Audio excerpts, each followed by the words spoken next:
তোরে ডাকতাম, ইয়া আইয়ুহাল ইনসান মা গাররাকা বিরাব্বিকাল কারীম। ওই বান্দা তুই কই যাস, কই যাস? আমি তোরে ডাকতেছি, আয় মসজিদে আয়। আমি তোরে ডাকি, আয় তুই মসজিদে আয়। বান্দা তুই কই যাস? গুনার কাজে যাস? না না, ওই দিকে যাস না, আমি তোরে পিছন থেকে ডাকতেছি। কে তোরে তোর রবের থেকে ভুলায় দিল? কোন জিনিসে তোরে তো মায়া? এত দয়ালু রব আর মালিক তেরে তোরে ভুলায় দিল। এই মালিক তোরে মায়ের পেটে খাওয়াইলাম, মায়ের পেট থেকে দুনিয়া আসার আগেই তোর রিজিক পাঠায় দিলাম। সন্তান মায়ের পেট থেকে আসতে চায় না, আল্লাহ পাক কই তুই যা, তুই যাওয়ার আগেই তোর খাবার মায়ের বুকে আমি পাঠায় দিছি। আল্লাহু আকবার, জোরে কর। আল্লাহ কয় এত মায়া, এত মায়া।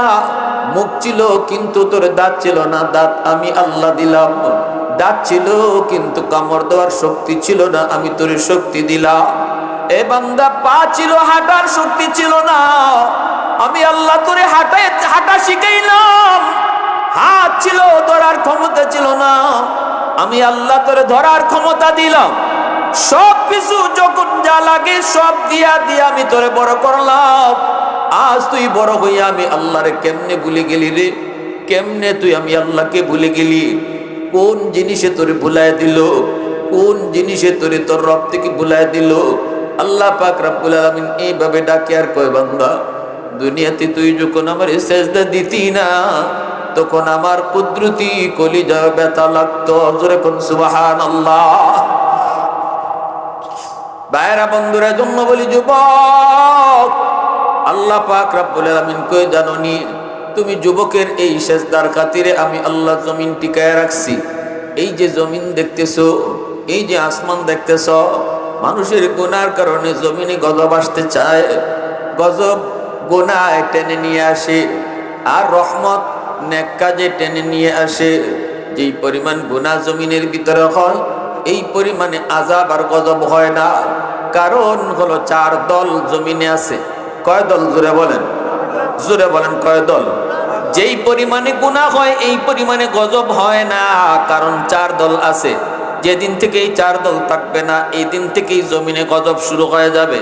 লাউলা মাশাইখু রুক্কা ওয়াশ শাবাবু খুশা ওয়াল আতফালু রুদ্দা ওয়াল আনআমু রুদ্দা লাজআলতুস সামাআ হাদীদা ওয়াল আরদা খাফসাফা ওয়াত তুরাবা রামাদা ওয়ামা আনজালতু মিনাস সামাই কাতরা ওয়ামা আম্বাততু মিনাল আরদি নাবাতা বাল আনজালতু আলাইকুমুল আযাবা সাব্বা। আল্লাহ পাক রব্বুল আলামিন কই, শোনো, 1 নাম্বার হলো এই জমিনের ভিতরে একদল হলো আমার কিছু বৃদ্ধ বান্দা বান্দি আছে, চুল দাড়ি সাদা হয়ে গেছে, কোমরে তার ব্যথা, হাঁটুতে ব্যথা, গিরায় গিরায় তার ব্যথা, হাঁটতে গেলে সে ভয় পায়, রুকুতে গেলে কষ্ট হয়, সাজদায় গেলে পরে তার ভীষণ কষ্ট হয়, যেন রক ছিঁড়ে যায়। আমার ওই বান্দা বান্দিগুলি কষ্ট করে করে যখন আমাকে সেজদা দেয় রে, আমাকে রুকু দে, তখন তার এই রুকু সেজদার দিকে তাকাইলে জমিনের প্রতি আমার মায়া লেগে যায়।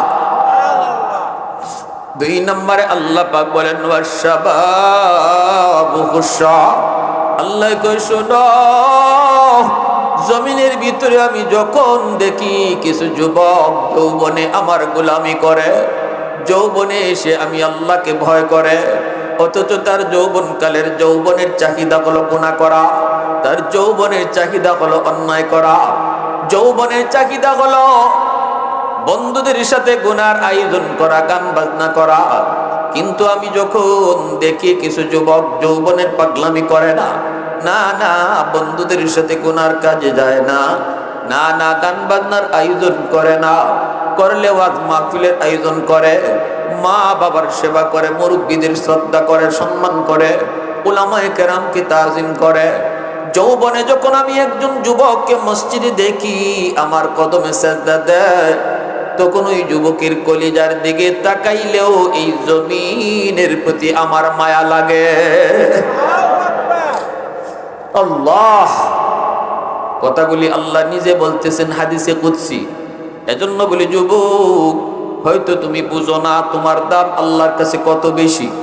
আজকের যেই যুবকগুলি কোরআনের মাহফিলের আয়োজন করে গান বাজনা করায় না, এদের দাম হয়তো আমি আপনি বুঝি না, কিন্তু আল্লাহ বলতেছেন বুঝো। আল্লাহ বুঝতেছেন, আল্লাহ নিজে বুঝাইতেছেন।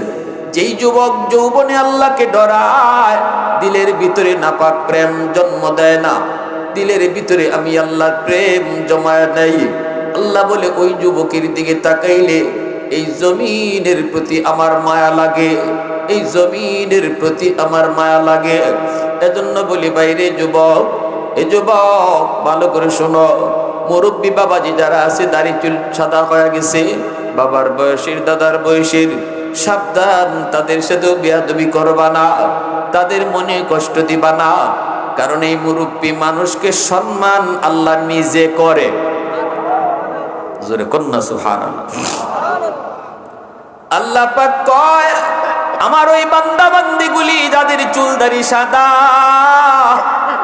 তার শরীরে শক্তি নাই, সে যখন হাত উঠে আমার কাছে কিছু চায়, তখন তারে খালি ফেরত দিতে আমি আল্লাহর লজ্জা লাগে। এজন্যই তো আলী রাদিয়াল্লাহু তাআলা আনহু ঘর থেকে বের হয়েছেন, মদিনার মসজিদে নামাজ পড়বেন। ইমাম হলেন রহমতের নবী, সরওয়ারে কায়নাত, আমার আপনার নবী ইমাম আলী বের হয়েছেন মসজিদে নামাজ পড়বেন।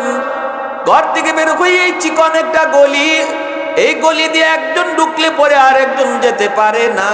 এই গলিটা এত চিকন, আলী ঢুকেই দেখেন একজন মুরব্বী মানুষ, চুল দাড়ি তার সাদা, কিন্তু লাঠি বোর দিয়ে যায়, টুক টুক টুক টুক টুক টুক করে করে যায়, লম্বা হাঁটা দিতে পারে না। আলী তো চিন্তায় পড়ে গেলেন, এখন যে আমি মসজিদে যায় নবীর পিছনে নামাজ ধরব, যদি আমি এই মুরব্বীর পিছনে পিছনে যেতে হয়, আমাকেও এইভাবে টুকটুক আস্তে আস্তে যেতে হবে। নবীর পিছনে এক রাকাত ছুটে যাবে, আমি তো এক রাকাত পাইমু না। তাহলে এখন কি করব? যদি নবীর পিছনে আমার রাকাত পাইতে হয়, এই মুরব্বী মানুষকে বলতে হবে, চাচা একটু সাইড দেন, একটু চাপ দিয়ে যেতে হবে। করবটা কি? আলীর মন আলীরে কয়, না রে আলী, মুরব্বীকে তুমি কষ্ট দিও না, কারণ এই সাদা দাড়ি সাদা চুল মানুষকে আল্লাহ নিজে সম্মান করে। এ আলী, না না না, কষ্ট দিও না, পিছনে পিছনে যাও, লাগলে নামাজ এক রাকাত ছুটে যাক। মায়ার নবীর পিছনে নামাজ এক রাকাত ছুটে যাবে, এটাকে আলী মেনে নিলেন, তবু মুরব্বীকে সম্মান দিলেন। আল্লাহু আকবার। পিছনে পিছনে যাইতেছেন আর মনে মনে ভাবতেছেন রাকাত তো একটা ছুটে যাবেই নিশ্চিত। এই দিকে কি হলো, আল্লাহ পাক আলীর এই আমলটারে আল্লাহ এত মায়া করছে, আল্লাহ এত পছন্দ করেছে। নবীজি যখন রুকুতে গেছেন মসজিদে নামাজে, সাথে সাথে আল্লাহ জিব্রাইলকে পাঠায়, কয় জিব্রাইল, যায় আমার বন্ধুকে বলো রুকু থেকে মাথা যেন না তুলে, যতক্ষণ পর্যন্ত আলী রুকু না পাবে। একটা আওয়াজ দেয় কন্যা সুবহানাল্লাহ, আর একটু জোরে কন্যা সুবহানাল্লাহ। हैदार तेरा नाम से इस्लाम रहेगा, हैदार तेरा नाम से इस्लाम रहेगा, दुनिया की शजाअत में तेरा नाम रहेगा, दुनिया की शजाअत में तेरा नाम रहेगा, उस्मान तेरा नाम से इस्लाम रहेगा, दुनिया की सखावत में तेरा नाम रहेगा, दुनिया की सखावत में तेरा नाम रहेगा, फारूक तेरा नाम से इस्लाम रहेगा, दुनिया की अदालत में तेरा नाम रहेगा, सिद्दीक तेरा नाम से इस्लाम रहेगा, दुनिया की सदाकत में तेरा नाम रहेगा, मुआविया तेरा नाम से इस्लाम रहेगा, दुनिया की सियासत में तेरा नाम रहेगा। मुसलमाনের আওয়াজে কোন আল্লাহু আকবার। এমনি মায়ের নবী দয়ার নবী কি জিব্রাইল আইসা কয়, নবী গো মাথা তুলবেন না, আল্লাহর আদেশ। কারণ আপনার সাহাবী আলী এখনো জামাতে শরীক হতে পারে নাই। মায়ার নবী, দয়ার নবী চিন্তায় পড়ে গেলেন। নবীজি আল্লাহ পাকের আদেশ পেয়ে রুকু লম্বা করা শুরু করে দিলেন। নামাজে কথা নাই, বার্তা নাই, কিন্তু নবীজির মনে মনে খারাপ লাগতেছে।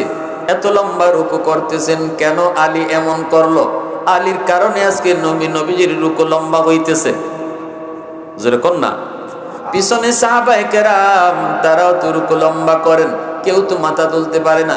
ইমাম সাহেব মাথা না তুললে তো আর মুসল্লি পারে না, ঠিক কিনা? সাহাবায়ে কেরাম রাদিয়াল্লাহু তাআলা আনহুম তারাও পিছনে, নবীজির সামনে ইমাম। নবীজি রুকু লম্বা করেন, মনে মনে নবীজি একটু বিরক্ত, আলীর প্রতি বিরক্ত। কেন আলী আসতে দেরি করলো, আর আলীর কারণে রুকু লম্বা করতে হচ্ছে। এইদিকে আলী তিনি মসজিদে ঢুইকে দেখেন নবীজি রুকুতে আছেন। আলী তো মনে মনে বড় খুশি, হায় রে আমি তো ভাবছিলাম রাকাত একটা ছুটে যাবে, নবীকে রুকুতে পাবো না। হায় হায়, আমি তো রুকু পায়া গেছি। কেমনে যে পাইছে খবর তো নাই।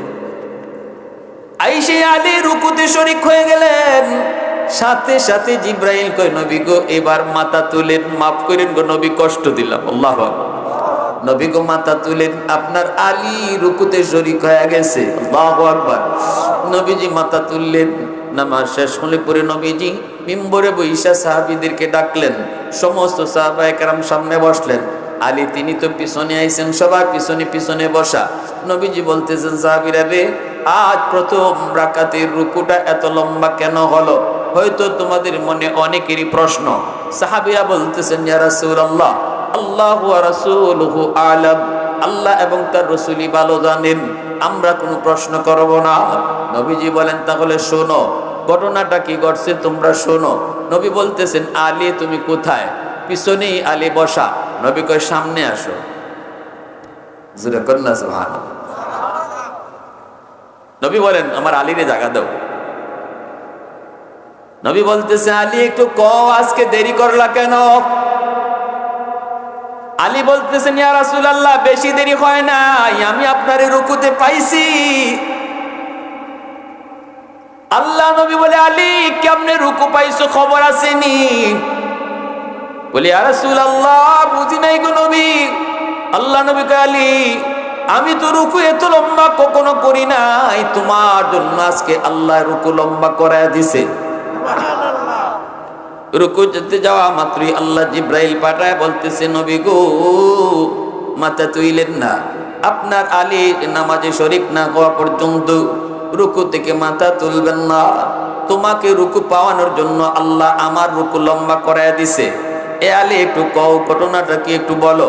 এই কথা শোনা মাত্রই আলী রাদিয়াল্লাহু তাআলা আনহু কান্না শুরু করে দিলেন, চোখ থেকে পানি ঝরতে লাগলো। সাথে সাথে কান্দেন আর বলেন, ইয়া রাসূলুল্লাহ, নবী গো আমার ভুল হয়ে গেছে গো নবী, আমার কারণে আপনার কষ্ট হয়েছে, আমি বুঝি নাই গো নবী, আমার কারণে আজকে আপনার কষ্ট। সাহাবায়ে কেরাম নিজের কষ্ট মেনে নিতে রাজি, কিন্তু নবীর কষ্ট হোক এটা মানতে রাজি। আলী রাদিয়াল্লাহু তাআলা আনহু তাবুক যুদ্ধ থেকে নবী ফিরে আসতেছেন।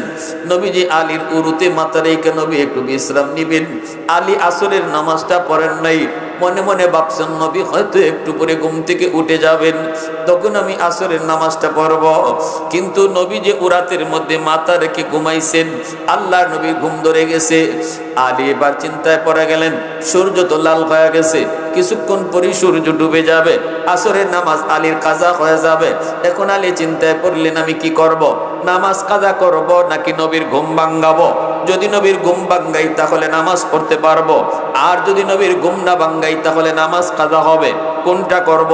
আলীর মন কয়, না রে আলী, নামাজ কাজা হয়ে যায় হয়ে যাক, তবুও রহমতের নবীর ঘুম ভাঙ্গানো যাবে না। আওয়াজ দিয়া কন্যা সুবহানাল্লাহ।